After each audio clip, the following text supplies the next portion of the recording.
BRUCAST is back, baby. This BRUCAST episode is brought to you by the BRUCAST Store. Explore a store filled with awesome goodies from hoodies to t-shirts to mugs. We've got you covered. Stay in style with BRUCAST. Embrace the shock, set the trend. Visit now bru-cast.com/store. Link below.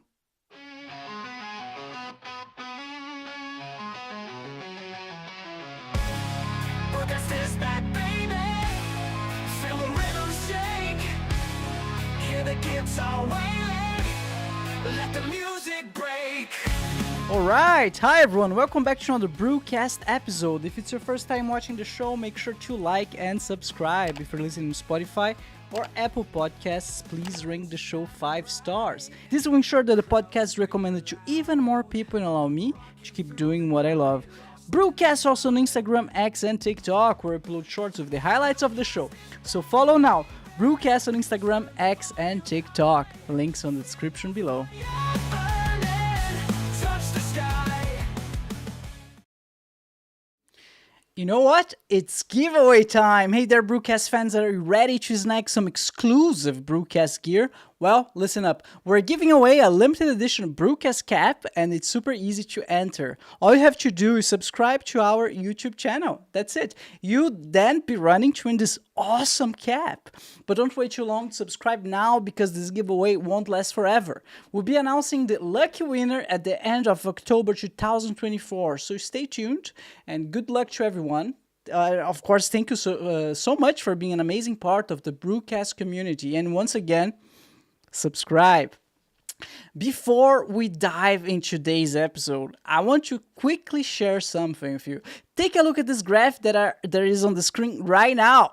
It shows that a whopping 94% of you who watch and enjoy the content aren't subscribed yet. If you're one of them, it will mean the world if you hit that subscribe button. It's a simple click for you, but it helps me bringing you some awesome content every week. Plus, it ensures that you won't miss out on any of the great stuff we have coming up. So go ahead, subscribe now, and let's get started. Our guest today is André. Oh, you're gonna kill me. André is a German game engineering student and the creative force behind the Rykani WebComic and Rykani-Cast. A passionate gamer and expert in console modifications, he shares his projects and modding insights on his YouTube channel, AP-AAiS. How are you doing, André? I'm doing great, Bruno. Don't worry about that second name. It's a problem even for German people. My parents have started just as a joke whenever we reserve space at like restaurants, they just started calling ourselves Pringles. You know, just because it's easier. Because Pirgl, how the fuck do you even spell that? But Pringles is easy. So just call me Pringles. All right, Mr. Pringles. I want to do Mr. Pringles, that's good, yeah. I should grow the Pringles mustache next. Makes for great branding. Oh man, we're gonna have I have a good idea for the thumbnail now, so take it. Oh yeah. You know how Lex Friedman has like these serious looking photos with light from one side, black in the background? Yeah. We should do one of those for me, and then just shittily Photoshop the Pringles mustache onto my face. Oh man. It's gonna be beautiful. That's gold. That's golden. So I'll think about it. So before we were going live, we were talking about the amazing latest SpaceX developments. Oh yeah. What the fuck's going on? I know, like, I saw in the news, I think this week, that Elon Musk just announced like the new plan. So the new plan is in 2 years from now, they're gonna send their first space, how it's called again, the space rocket? Starships to Mars. And if everything like uncrewed without anyone, and if 4 years from now, they're gonna start sending crewed mission to Mars. So that's what I heard. I don't know if that's correct. Could you like... Well, it's Elon time, so make 2 years, make it like 8, but I mean, uncrewed mission, if you're willing to do a no-return mission, you could do uncrewed missions pretty early, I'd assume. You'd have to get the whole orbital refueling stuff down, and then you're basically ready to go. And if you got a fully orbitally refueled starship in orbit after first test, you might as well just send it to Mars. Why not? So they could do it in 2 years, but that assumes that everything goes right. And currently, we already talked about this before the stream, they've got problems with the FAA. What is that? So that's the American Aviation Authority. I don't quite remember what the acronym stands for, but they're the ones that give out NOTAMs, so no fly zones, and the rest of it, and that coordinate both rocket takeoffs and basically the whole civil aviation within the United States. And they also do a couple of extra stuff, and I think the recent delay for IFT-5, which is the next integrated flight test for Starship, was about wildlife concerns with bird nesting and that sort of thing, which was actually, they already cleared that for the first IFT, and SpaceX does actually have a launch license, which grants them, I think, 5 flights per year. But first of all, they want to upgrade it to a license with, I think, 20 launches per year. From Boca Chica, of course, and they also are currently building a Starship tower at Cape Canaveral. And at that, the FAA has been a huge, they've been dragging their heels quite a bit, which makes sense. Boca Chica is within a, I don't think it's a national park, but it's like a wildlife reserve type of deal. So it kind of makes sense, but it's also just dragging the whole development of Starship down a bit. I mean, they kind of build the whole star base there. It's kind of their fault, right? But I mean, the launch site makes perfect sense for them. It's basically the best launch site you could have chosen. It is. Because the other choice would have probably been, no, you couldn't do Rocky Mountains. It needs to be at the coast. So it's a pretty sensible location for a launch site. But, there's concerns about wildlife and that sort of thing. And obviously, there's also a public beach right next door. So every time they launch, they have to close everything down. Yeah, it's a bit of a problem, of course. Yeah, but why is the perfect location? It's because it's far away from everything and close to the, how it's called, this line around the globe that has the equator. The equator line. That's because it's a perfect place? Yeah, I mean, the equator would be the perfect place if you launch. With the rotation of the Earth, you basically get a bit of additional speed if you were to launch at the equator. But obviously, we usually also want to launch above water, because if any part of the launch goes wrong, or if you have an old rocket design where you discard your booster or part of your rocket, you obviously don't want that to come down above a civilian population, unless you're China. China's perfectly willing. No, you've never seen this. China, actually, they launch over land. And so fairly regularly, I think it's not happened as often recently, but there's been videos of boosters falling down on populated villages in the middle of China. Fuck. Yep. That's that's quite a thing. Yeah. They launch it. They launch it over land. Basically, they did it during the Cold War to avoid all the American zones of control that are over the Pacific, right, at their coast. The Soviet Union did the same thing. They obviously launched from Kazakhstan, which is notoriously quite far away from the ocean. But yeah, there's the articles and videos. All right. So let's accept all of those cookies. Oh, there's a video. There's a video of the whole thing happening. There's a video. Yep, there it is falling, and I think that's hypergolic fuel as well. 1 second. In China on June 22nd. Earlier in the day, a Chinese space agency launched a Long March 2C rocket from southwest China.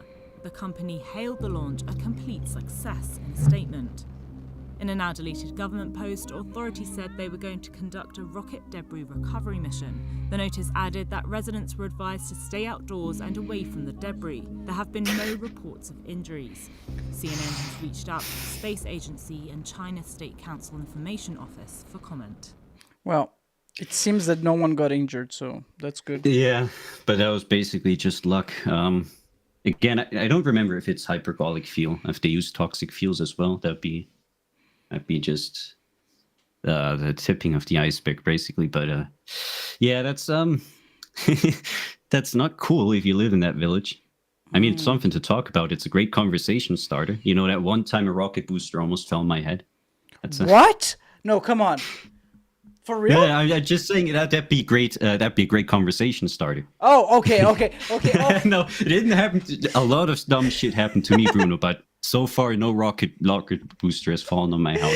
Yeah, for a second I was like, what? Because during the last episode we talked a lot about your almost death experiences, and I was like, yeah, oh bus burning down and everything. A rocket booster, that'd be. That's probably the next thing's gonna happen. You know, that one guy in Australia who had Skylab fall down on him. Skylab. You know that story? Skylab. You know Skylab? What is that? It was basically the American precursor to the ISS, so a small space station. They launched it on a Saturn 4B, if I remember correctly. Basically a small space station. It was manned by, I think, 2 or 3 people. And it was in orbit for a while, and eventually it was, you know, left to rot and in space. And because of how low the orbit was, it obviously degraded fairly quickly. And it came down at some point in the 80s, I believe, over Australia. Wow, bro. Yeah. Imagine that one. you have Yeah, a fucking space station falling to your head. Like, bro. Yeah, it was a huge panic at the time because no one knew exactly where it would come down. And it turned out to be Australia. No one got injured. It just landed on his farm, basically. Or parts of it. Obviously, the debris field was I think several hundreds of kilometers long. Oh my God. But, yeah. I mean, there's tons of that stuff. There's also the Russian satellite, which had an RTG, I think, a nuclear reactor on board. And that fell down over Canada. Dude, how'd you know? You're like tracking. Yeah, now is my time to reveal all my space knowledge. It's funny because this time you didn't introduce me as a SpaceX fan. So now we're going to spend the entire episode talking about spaceflight. I mean, it's interesting. So, going back to SpaceX, though, they are not allowed to launch. They have like a Starship ready for a test, but they're not allowed to launch because the government is worried about the birds, which is understandable. And I'm pretty sure they're going to be able to launch it pretty soon. So I'm not too worried about that. But how realistic do you think this Elon timeline is? Like in 4 years, we're going to have crewed missions to Mars. How do you think that's actually happening? No, because I know launch tables, they always slip. It's not as unreasonable as it sounds. Especially, so again, the next thing that's going to happen for Starship, they're going to do another suborbital test. Then they're going to have to try catching the boosters. And once they get that stuff done, next thing will be the refueling. And again, the refueling test is going to be the big one. And I'm guessing they're going to try to refuel. Well, either they're going to do a mini refueling test with just 2 starships, or they're going to try refueling 1 starship with however many Starship launches that takes. Or eventually they're going to have to do that anyway. They need to figure out how many Starship launches does it take to refuel a Starship in orbit completely. Mm-hmm. And again, once you have a Starship that's in orbit, you might as well launch it somewhere. Why not? Unless it's already failing catastrophically, slowly shutting down, or you've already lost control. Why not just launch it somewhere? So that part's not unreasonable. Even the human. So again, once you've got the whole space launch system, you know you can refuel it in orbit.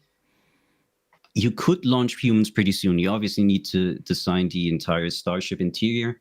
You need to figure out spacing, toiletry, and everything else the occupants are going to need, and how much supply, how much water.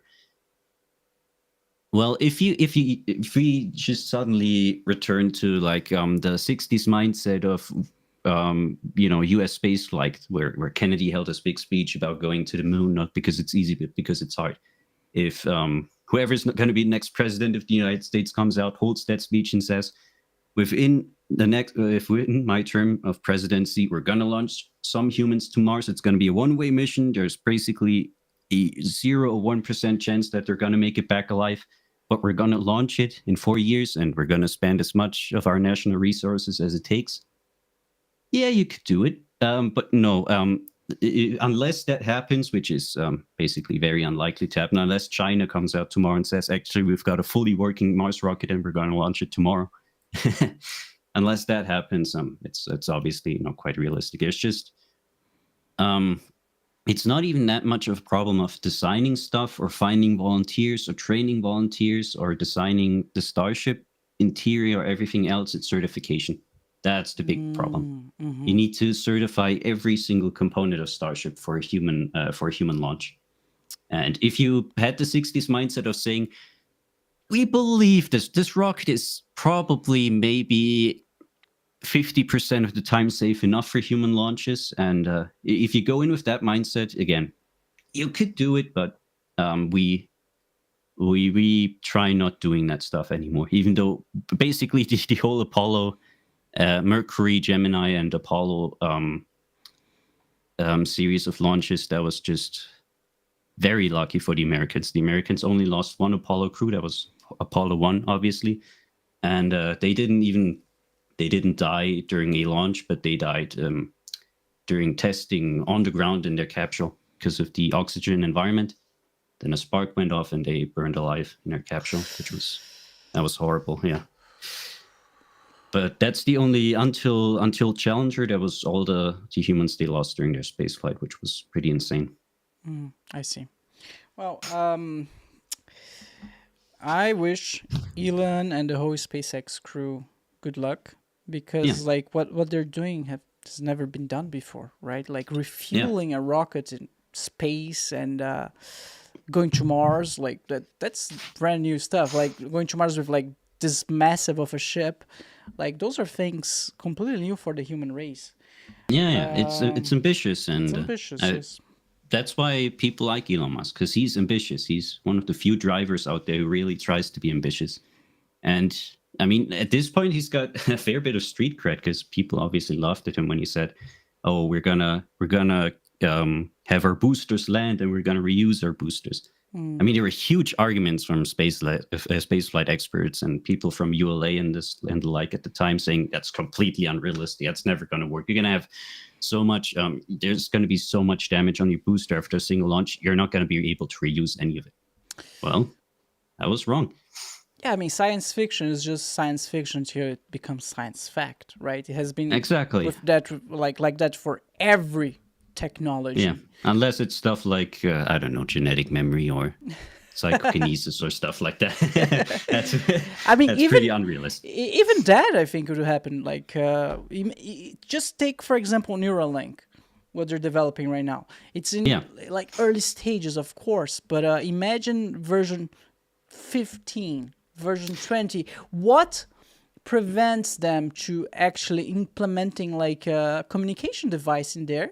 And if I have Neuralink 15 and you do also, like what prevents us for communicating telepathically, you know, from us, from people from 2024, like it will look like magic, science fiction again. But if you live in, I don't know when in the future, this will be just another gadget that you buy and you put it on, you know. Yeah, telepathy, that's perfectly reasonable. Obviously, with the latency that you'd expect just from distant communication. But yeah, no, that's perfectly reasonable. And especially the whole Neuralink stuff is going to get very interesting very soon. Yeah. That's just, and it's another Elon Musk project, right? One of those things where he's really the driver of stuff. And that's just because he's a science fiction nerd as well, which is, yeah. That's great. I love those high-profile public figures who are also nerds. They feel so relatable. For example, Henry Calvin, like the guy, he's a first-class Hollywood actor, but he's not shy. He's like, tell everyone, like, on my free time, I play World of Warcraft. Yeah, that's amazing. Yep. Yeah, they're public figures, despite the way they sometimes conduct themselves online. They're still humans for the most part. Yeah. So I wish good luck to Elon and the whole crew. I just hope they don't drop anything over Australia again. Well, it's Australia. It's mostly empty. It'll be fine. Imagine the chances, the odds. You are this guy that survived the space station falling over him. Yeah, he even won. I don't remember. I think it was like $10,000 US. Some paper had a raffle saying, if it falls on top of your head and you bring us back a part of Skylab, we're going to give you, I think it was $10,000 or $5,000. Oh, that's and he got the money. That's nothing. Come on, that's Well, not it was 80s. It was 80s US dollars, so they're a bit stronger. okay. Andre, before we start the show, you sent me a video, and I was like, I'm not watching it. I want to be surprised live. So, are you ready? Okay, we're gonna do it. Yep. Wanna do it? Okay. So let's Should do I it. just call out when you should pause, or Yeah, of should course. we just watch it in one go? No, we can pause. Let's pause. I'm sharing the screen right now, and All right. pressing play. Let's go. So for those who are just listening, I'm going to describe a little bit, give a little bit of context. It looks like it's a video game menu screen. And it appears that, yeah. Oh, before we start, just let me do a quick audio test. Could you say test 1, 2, 3? Test, 1, 2, 3. Okay, it's working. Let's go. Okay, yep. All right. You could pause it already. What were we watching? Obviously, it appears to be a game, Bruno. I'm not quite certain, but my intricate knowledge of games tells me that this might be a game. No, this is a small project I've been working on. You saw there in the menu screen, the working title is currently a bit of freedom. And that's a project I've been working on with 4 to 5 of my friends. It's just a private video. I'm probably going to take it down after this because you're going to see some bugs in a few seconds. I was spending basically the entire day today just polishing our build because we didn't have many graphics inside of our. We're a lot of programmers, not that many artists in our group, and programmers tend to be very bad at art stuff, or they don't necessarily tend to be bad of art stuff, but they're very good at hand waving stuff away. It looks fine. We don't need a sprite for that. It's fine. It's okay. We're gonna do it later, TM. And then basically last few weeks have been spent polishing the stuff to the shape where it is today, which is still not perfect. Again, you're gonna see some bugs, but this is gonna be a first preview of a bit of freedom. And you can. So right now it's paused on our inventory screen. It is a 2D platformer, as you can see, with it's going to be currently it's currently planned to be a bit of a roguelike. It's probably not going to stay a roguelike for very long, but we'll see. With a dynamic inventory system, enemies, enemy pathfinding. You have a dungeon and a boss usually, and then you have a hub area where you can prepare for the next dungeon hub, and then that's the basic game loop. You've got an inventory where you can select different types of weapons. You can add different perks to your weapons, which give you certain abilities. I'm going to equip a perk in a second there in the video, which gives you the ability to... Wait a second, who's this? You're equipping someone. It's a person. That's Ronald Reagan, who's been serving as our placeholder sprite or at least as my placeholder sprite in every video game I've ever done. I don't know when it started. I don't know why it started, but that's been a running gag. Whenever we need placeholder sprites, it's always a version of Ronald Reagan. It's the second time that we talk about Ronald Reagan today. I'm a little bit. What's coming up? All right. But there's going to be different weapon types. Right, currently we have a ranged weapon equipped. There's a mini-map, which is not working. There's a full dialogue system already implemented.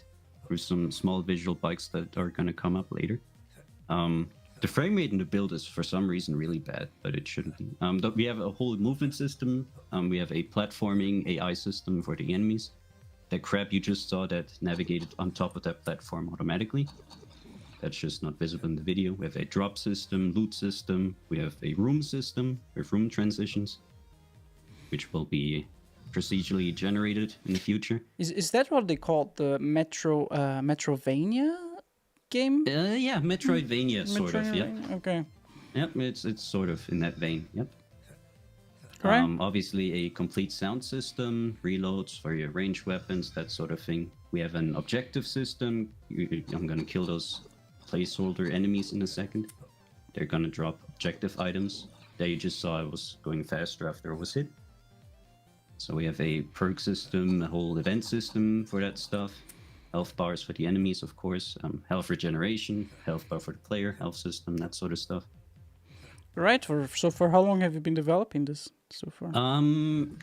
We started, I think, in July of last year. But we then spent about half a year just cobbling together a game design document. Where we, all brought our ideas together. I'll tell you about the story in a bit. Here is a hub, and also 2 songs playing at the same time, which is why I muted it. With some of the characters you'll see in the game later, some basic dialogue. A shop system, which is also already in the game, with some visual bugs because the sprite suddenly teleports downwards, which is not what it's supposed to do, but oh well. But we have a full shop system already. We can buy and sell stuff. All of your major categories. Basic sprites for some of the characters, all just placeholder for now. Have a intel shop system where you can buy intel about the next dungeon that's coming up. And in a second you'll see the boss, which is currently very much unfinished. Has no animations, it's just sliding around like that, but and doesn't have any attacks, but he is very good at following you, which is something I've spent the last week or so doing, which is incredibly hard. Really? Creating platforming AI is kind of a bitch, if I'm honest. But we have a reward system for beating the boss fight, and where you can select a category of an item that you get as a reward. Currently still no item information that's going to be added, and a victory screen. All right. Basically, one playthrough of our game, of our small prototype that we've been developing. Yeah, but that's cool. Well done, man. Yeah, that's a project. So it's mostly been 2 to 3 people working on it for more or less 9-10 months now. Been a lot of work. It's also developing it as actively as we really wanted to, just because university and all that stuff. Yeah. But it's slowly coming together, and this is the first time I really revealed that game and what we're planning. Exclusive Brewcast Exclusive content. for the Brewcast content. Exactly. Until that prototype's finished, and I'm going to do a proper video, probably with some of the other developers as well, talking about our vision for the game. All right. So when's the release? Don't tell me 2 years for Well, for the first play demo, and then 4 years for the final release. 4 years might be a bit optimistic. Well, the big problem is people. University is obviously draining a lot of our time, and we also work on a budget of 0, so we don't have any money. Obviously, this is just something we do in our free time, basically to prop up our resume. I'm perfectly willing to finish that game. It actually it's a part of my greater Rykani-verse, which we'll get into probably in a bit. It's a very ambitious project, also in terms of the story, because it talks about the Ascendancy. Don't know how much you read about my stuff, but the Ascendancy is a small organization that's come up several times in different parts of my writings. It is a autocratic, theocratic, basically dictatorship ruling over all of humanity. Okay. Before we get into that, André, so is this game? I forgot how it's called again. Something of freedom. A Bit of Freedom. That's the working Bit title. of We're obviously Freedom. going to change it before release. Yep. So is Bit of Freedom somehow related to Rykani? Yep. It's part of it plays in the same universe. The story is it's actually very integral to the whole, or the plot that takes place. It's very integral to that sort of stuff. All right. So for those who do not know, you're the creative mind behind Rykani. Could you please elaborate a little bit more? Present us, introduce us to the world of Rykani. If you recall, if you haven't watched the podcast we did a bit over a year ago, I think 1.5 years ago, March of last year, I believe, Bruno, I said at the time, well, I have this concept for a sci-fi story, but I didn't really want to elaborate on it. I said, I think at the time even, that I wanted to do a webcomic, but I didn't want to talk about it because basically that got me nowhere. And then we had the Brewcast, where Bruno also encouraged me to keep going. And well, like 2 or 3 months later, the first page was out. I suddenly had a website, a YouTube channel. I suddenly started streaming, and that's how that whole thing started. it is a very hardcore sci-fi story about a very, very, very interesting species, that being the Ryka, which are how do I best describe these? They're space gremlins that don't necessarily like humanity. They're I talked about this in my Rykani-Cast episode 0. Yep. That's basically the... Oh, wait, this is the newest one. This is, yep. Which goes into lores and the basics and the stuff. It's a species that I developed as a... well, they had... during the design of this, I had 2 prime directives. One was to make them cute, which I did. And the other one was to make them... interesting. So the story, the entire universe is actually pretty hardcore in its conception and its physics and everything else. Because I'm a huge fan of hardcore sci-fi. If you know the Nuclear Rocket Project, that's a huge compendium of knowledge I can recommend everyone to read if you're interested in physics and sci-fi. And this basically combines all of my interests of one being, space engineering and the physics behind that, plus some sci-fi concepts that I personally myself haven't seen before. And it talks about many things. So the second prime directive behind Ryka was making them what I call human incompatible. So they're very humanoid in their appearance, but they're human incompatible, which is something we can get into in a second. So Ryka is the space gremlins. Yes, they're space gremlins. Yeah. Okay. I wanna see an image because I know how they you look can like. just click just the newest page. You go just to the main page on the website and then C1P26. That's newest page of the webcomic. I mean, that has one of them, which is Frizz. And that's them. They're a little bit like furries, right? People keep talking about that. My retort is usually, is Walt Disney a furry? It's Mickey Mouse. I made a mistake when I designed them because people keep talking about that shit. They weren't designed as such. I just wanted them to be cute. If you watch, that's not a bad thing, Andre. People love furries. Yeah, no. It's the fucking furry community that I'm concerned about because those guys are not necessarily something you want to associate with, but Right. So maybe I should have. I mean, okay, they went through many different designs, and on episode 0 of the Rykani-Cast, I basically talked about the entire design process and how they came to be.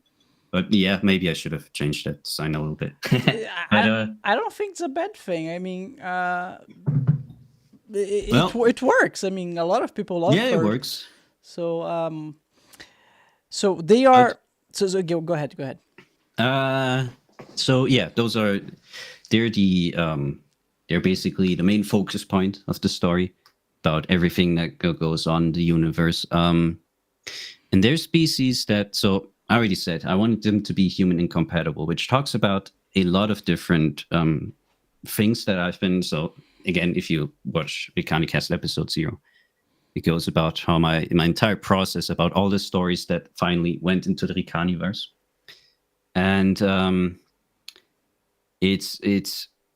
it was about, so you have these different conceptions about what it's going to be like when we meet our first alien species and what those aliens are going to be like.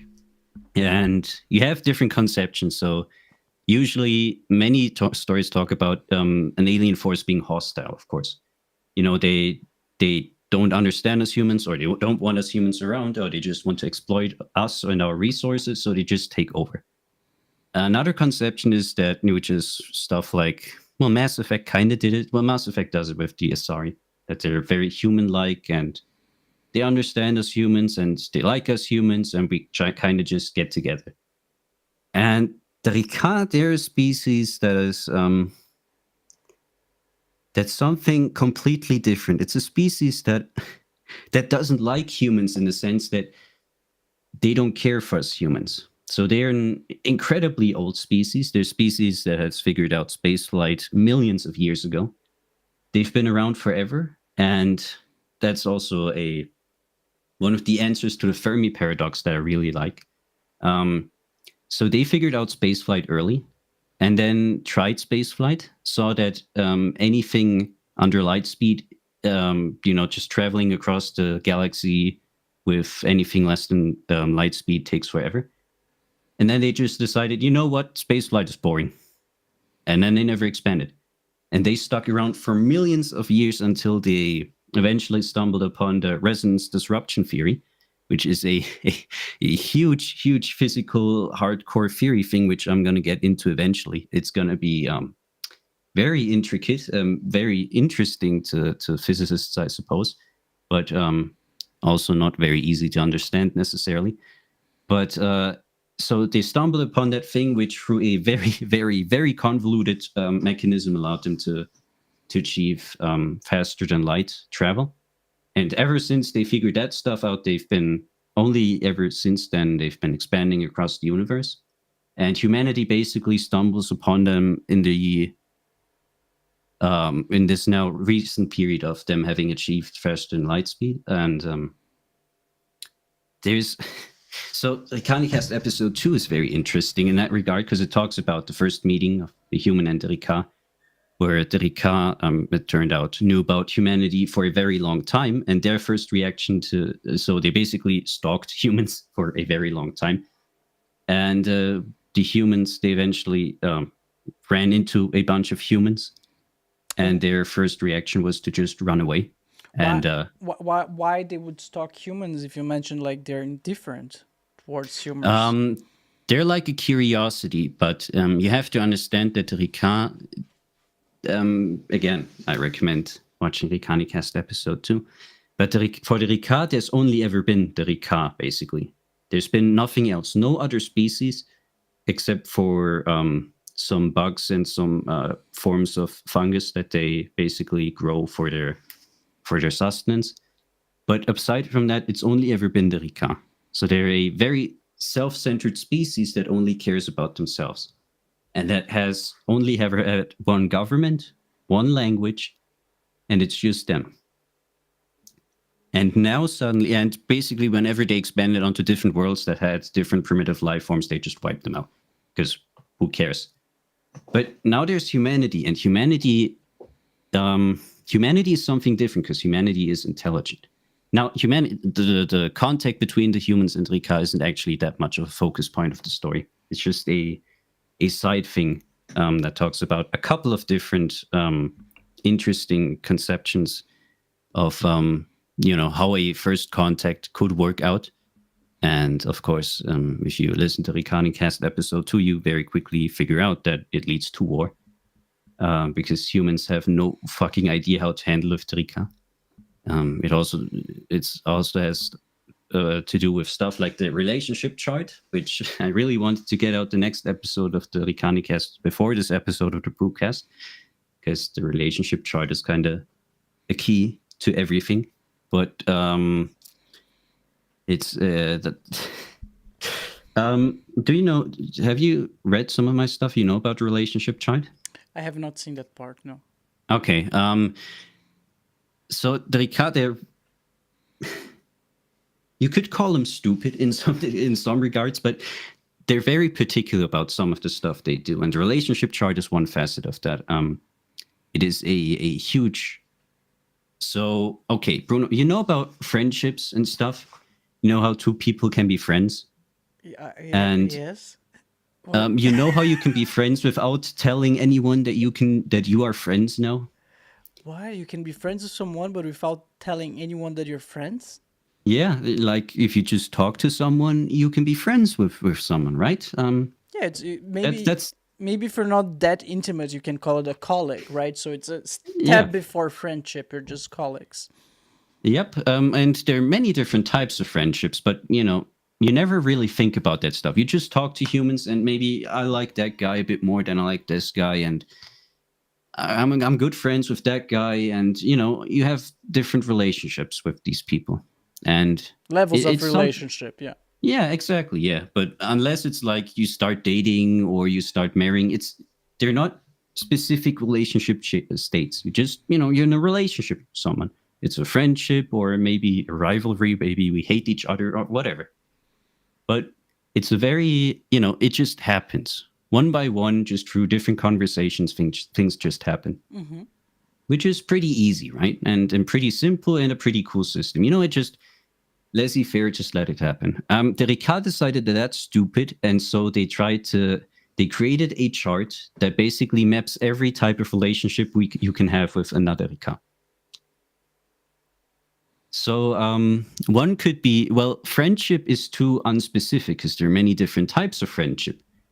Well, we could live together in a single house, or maybe we don't talk that often, or maybe we talk all the time, or maybe we're good enough friends where, I don't know, we go to the cinema together or stuff like that. We just call that friendship. The Ryka, they created a chart to track every single type of relationship that's out there. And not just the relationship itself, but also how you can transition from one relationship chart to the next.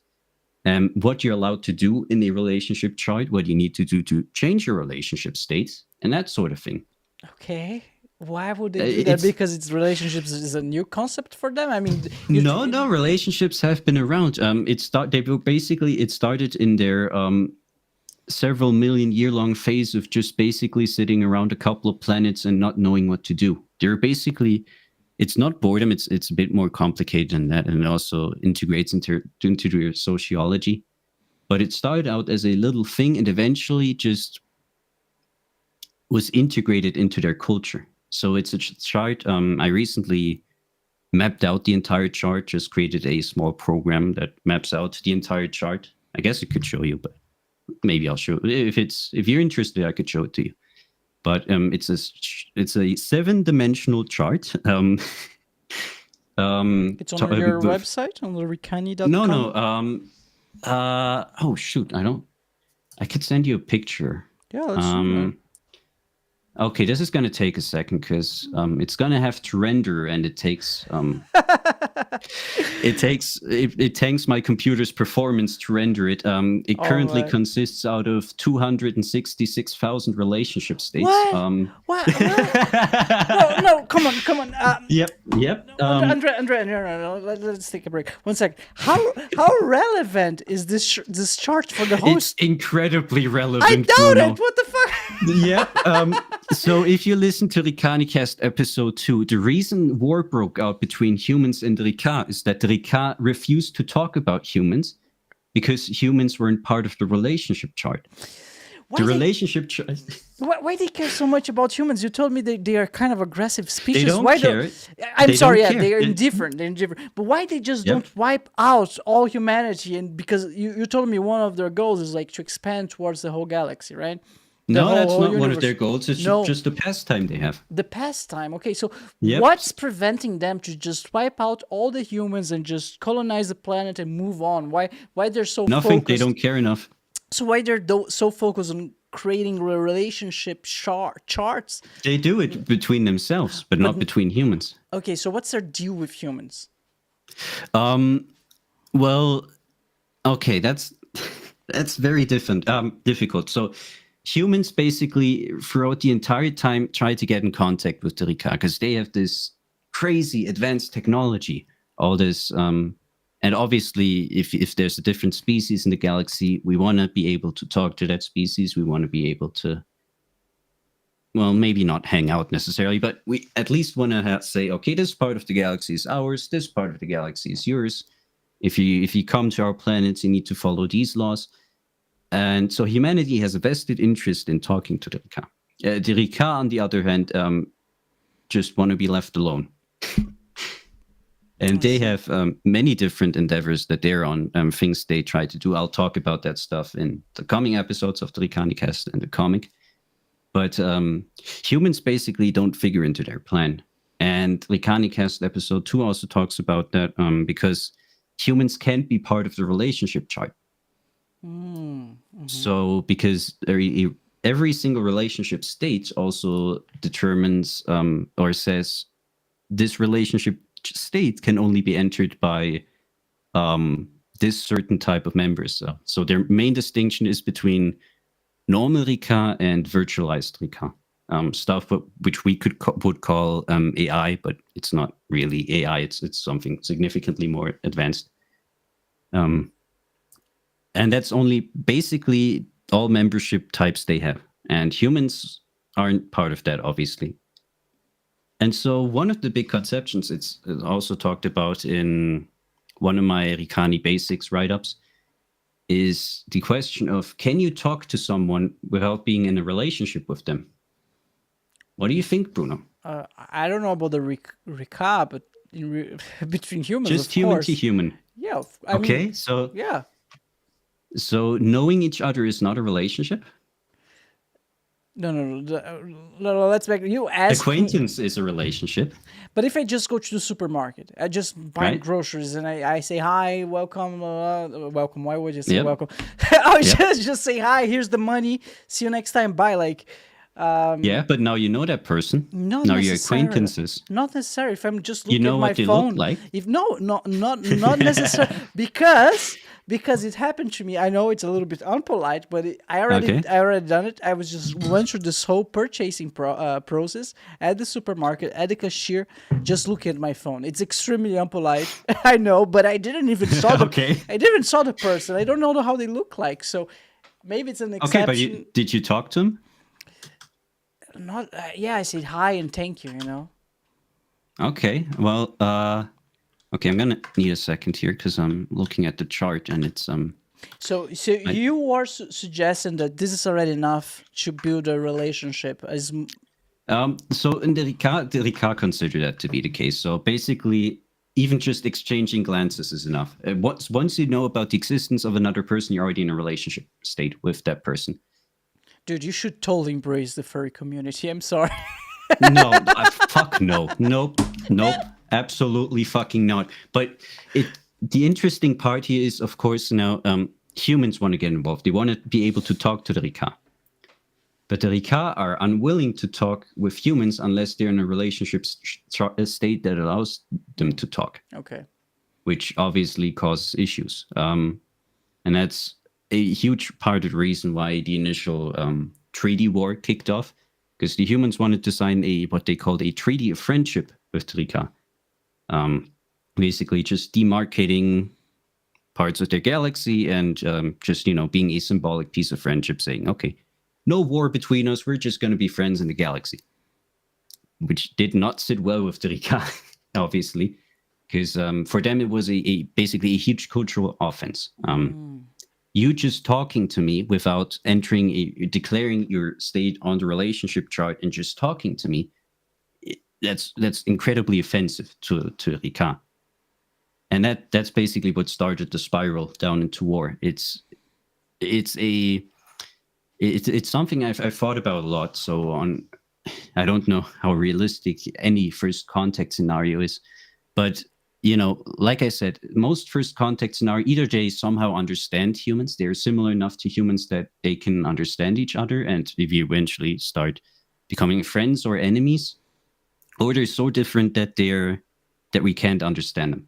And there's something completely different. Initially, I wanted to write a story that's in the second scenario, a story about you could call them kind of spider-like species that communicates with light and basically has nothing to do with us humans. They can't hear. They only communicate via light. They can't really see-ish. They more perceive by sort of proximity sensors almost. That's a pretty interesting idea. Have you seen this movie called Arrival? No, I have not. I'm very movie stuff. I'm only now starting to catch up and starting to watch some of the popular stuff. Andre, I totally recommend it. I totally it blew my mind. It's a sci-fi movie. I'm just gonna give you the plot real quick, and a few weird-looking spaceships just arrived. Therefore, the name Arrival out of nowhere into different locations on Earth. And of course, humanity has no idea what's going on. So, but they soon realize those are aliens. But those are aliens, not the usual alien. Sorry, let me rephrase. The usual alien that you first imagine when you think about aliens, like with the big head, blah blah blah. No, those are like some dark octopuses flying aliens. It's really weird, and the scientists quickly realize that they're trying to communicate, but they don't understand each other because their language is so different and then so like out of our understanding that they hire one of the best linguistics on planet Earth to try to communicate with those aliens. They communicate through like ink patterns. It's so crazy because it's out of the expected, like again, when you expected aliens, what do you think about? You think about like those big heads, the thin body, or like this alien from Alien vs Predator. You don't think about an alien which has a completely different notion of time. I think it spoiled a little bit of the movie. That's fine. Completely different notion of linguistics. Is not about writing, it's not about talking, it's like something completely different. And then when you mentioned about the spider aliens that communicate through light, am I right? Like, was like, Yep. dude, that's something that I would be totally interested in learning more about, because it's exciting. It's like, it's new, Yeah, I really wanted to write that story at the time. The thing is, I wanted to do a webcomic, and in writing, it would have been fine. Maybe I'll write a short story or something that talks about the plot summary of that stuff. But obviously, light communication in visual form, it's possible, and it would have been an incredibly interesting challenge. Because you basically, like you said, so not only do you have this completely different species, completely different communication system, but you also now need to transfer it in a visual form that's understandable for humans. An incredibly interesting challenge. Would have probably been really cool. But I eventually decided that would have been too much. Just too much work for everything else I've got going in life, and my ambitions of really telling a pretty grandiose stories with a lot of different facets. And so that's why I switched course eventually and created the Ryka, which are human incompatible. So they are incredibly humanoid in their appearance. Obviously, they got 2 eyes, they got a mouth, 2 ears, and the like, 2 hands, 2 feet. But they're perfectly capable of understanding humans. They even have their verbal communication system, their linguistics are also completely different from ours, obviously. But it's similar enough that you can say that they speak. Mm-hmm. But despite all of these attributes, they just outright refuse to engage with humanity. And again, part of that reason is the relationship chart. That's a big part of the reason. But it goes beyond that. It goes a lot further, basically. All of that stuff that'll have to be unraveled one by one. And then it talks about, how humans engage with the recount, how that first contact plays out. And it's a scenario. So again, humans try to communicate. The Ryka hate their attempts of communication because they say you need to be in a relationship state with us to communicate, but you can't be in a relationship state because you're an inapplicable member type.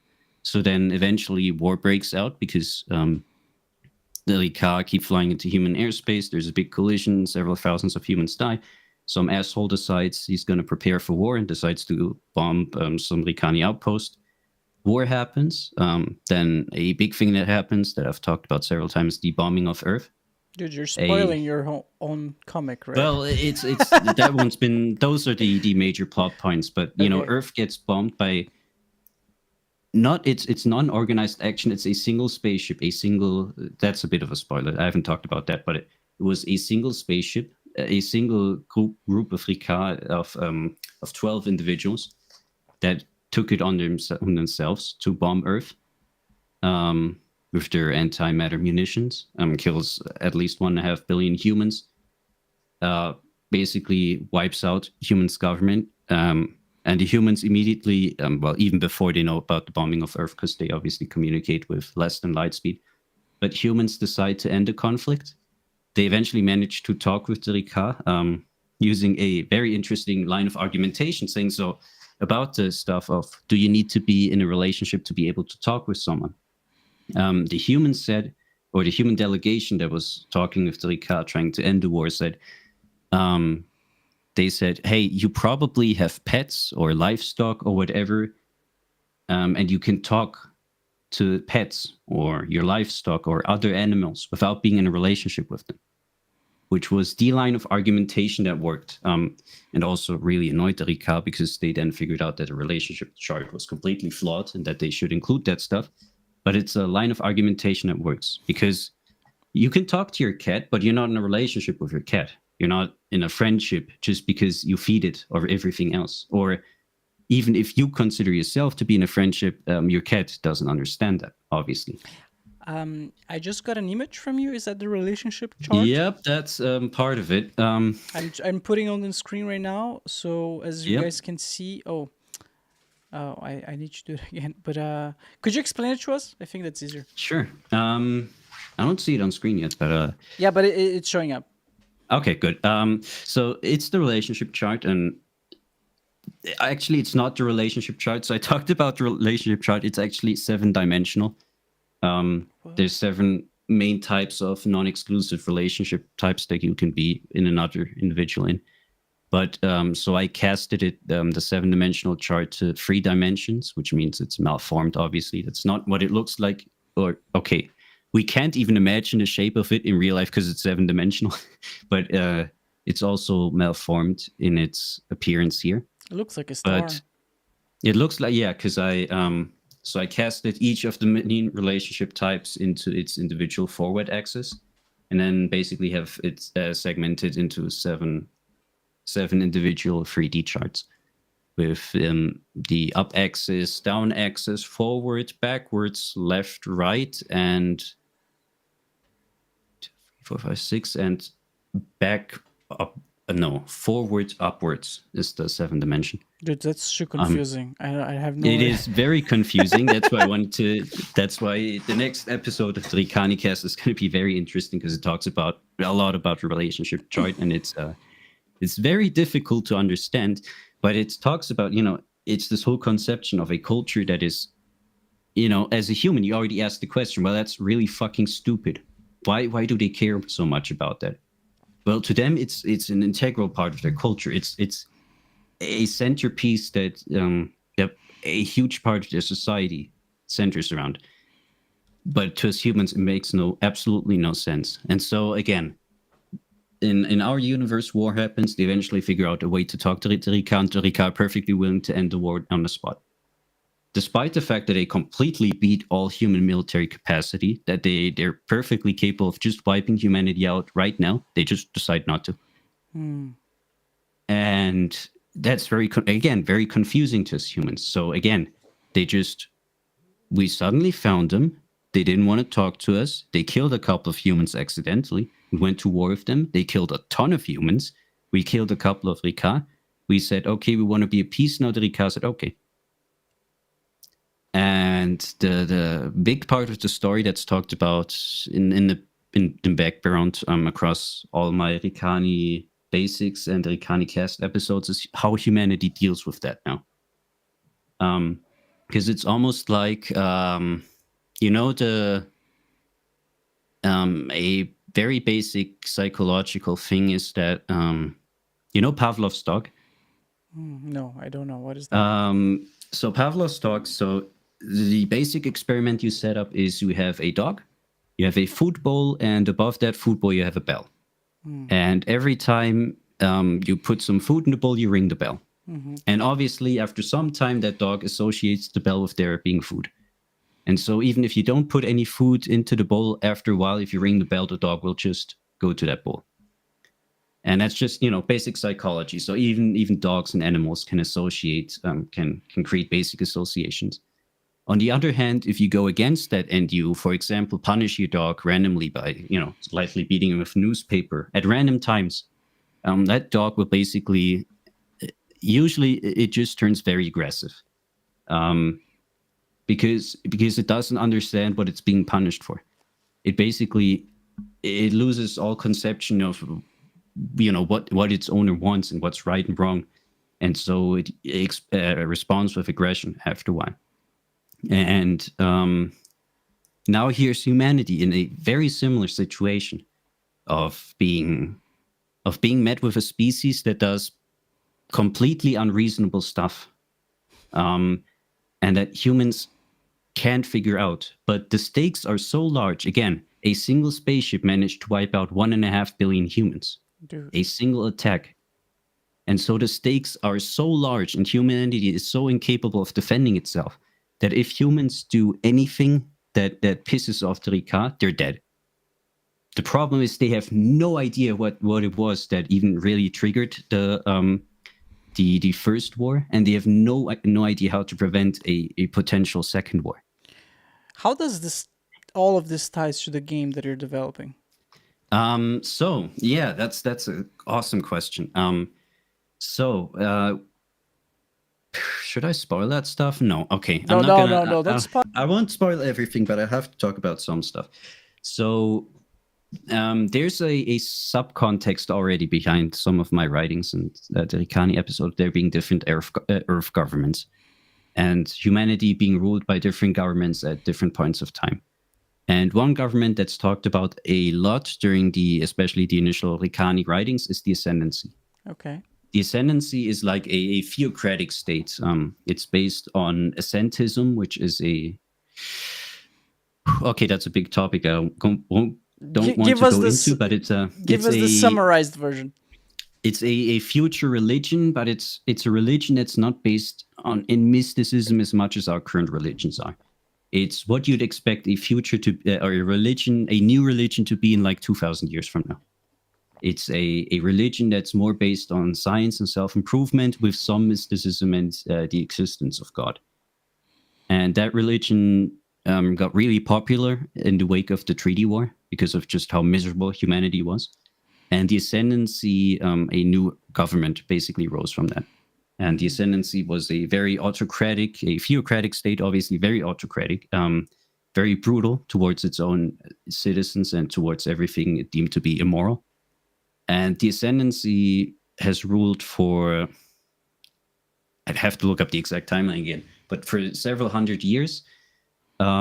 So actually, it's pretty young during the Rykani Basics writings. That's just at the beginning of the Ascendancy. But from there on out, and it still rules during the course of An Altercation in Space, which is the comic, and then rules for several hundred years after that. But during this entire point of time, it always stays very autocratic, very brutal, and just it basically, because humanity falls into a civil war after the Treaty War, the Ascendancy's that uniting faction are also obviously incredibly militaristic. They basically try to crush all the other participants in the rebellion. And because humanity doesn't have faster than light technology, that war takes forever. It's an incredibly brutal war.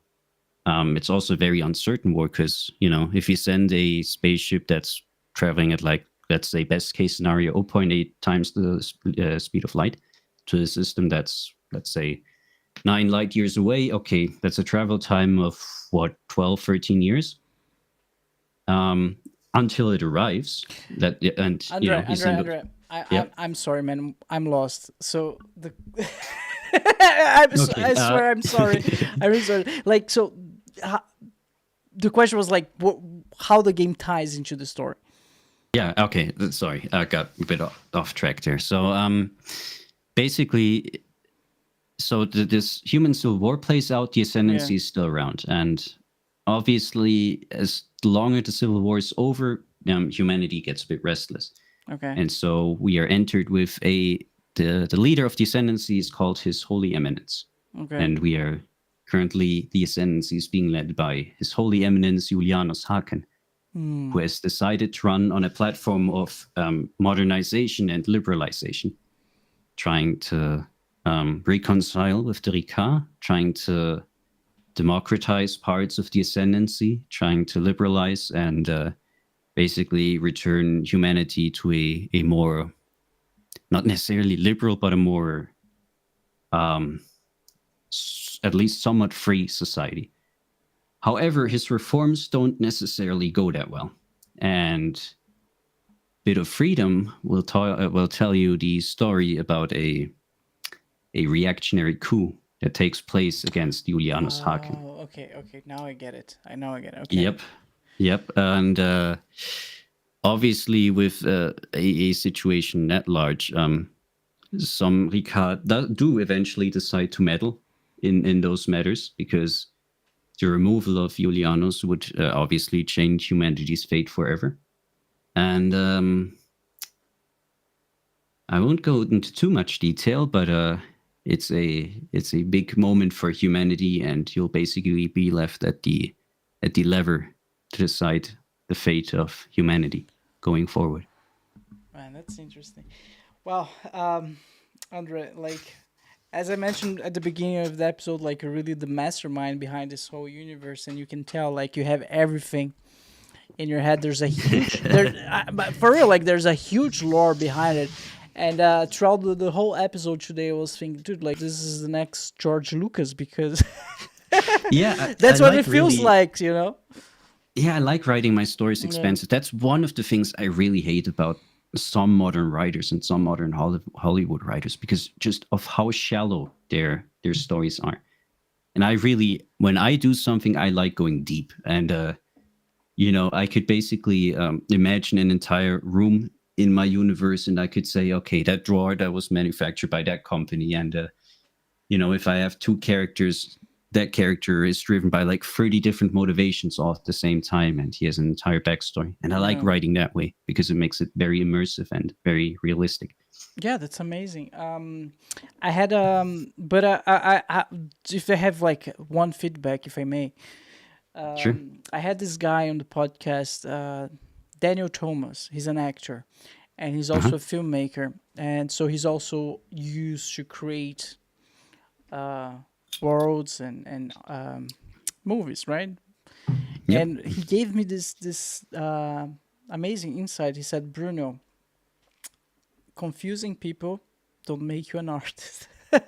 And what he meant by that, he said that it's very usual for people with great ideas to present them in an overwhelming way. That at least that's the way I got the message.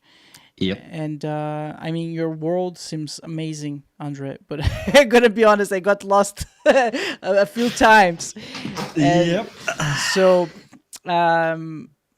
maybe when you're doing the comic, you could present like step by step. You know, I think this would.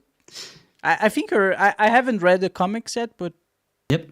that'll be you're a good, perfectly. yeah.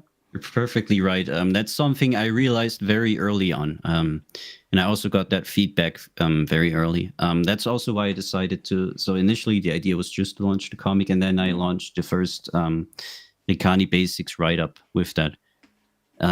It's very, very, very difficult to get all the stuff I have in my mind and written down like 1,000 different Word documents, getting that across. It needs to be done, you know, one after the other. And that's why I'm creating the Rykani-Cast thingy magic now, because that one just takes it one step at a time. It starts very slow. Also usually takes a very personal perspective on how things work. Yeah.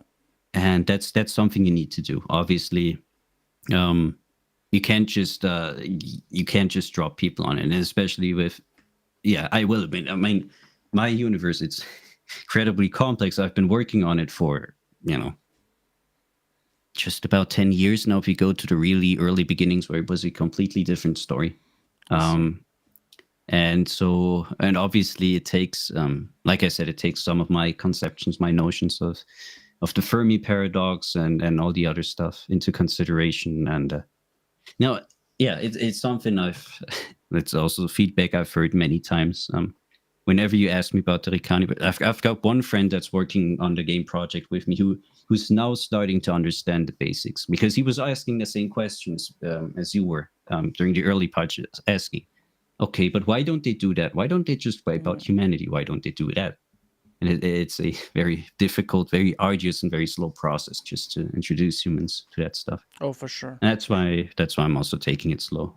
As you see, the relationship chart, that picture, explaining a chart which has over 266,000 possible combinations. That's it's going to be a long episode, I'm pretty sure.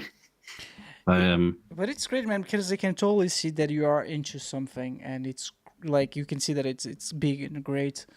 And compared to last year, like last year we talked about it, you're like, oh, I have one idea. Now you have a lot. It's like you're flushing it out, right? And that's great. You're getting somewhere. Yeah, I have an idea and a website now, and a channel and a podcast thing. And could you remind everyone the links? Sure. The website is Rykani.com. That's Rykani.com. Mm-hmm. The YouTube channel is AP-AAiS. But if you go to my website, you'll basically find all links. The only link that's not worth checking out is Twitter, because I created a Twitter account and just decided not to bother. It's not whatever. There's nothing interesting on that. Just whatever. All right, André, we're going to make sure to leave the links on the description below. Do you have any final remarks? Sure. Anything else that you'd like to say? Any final remarks? Let me think.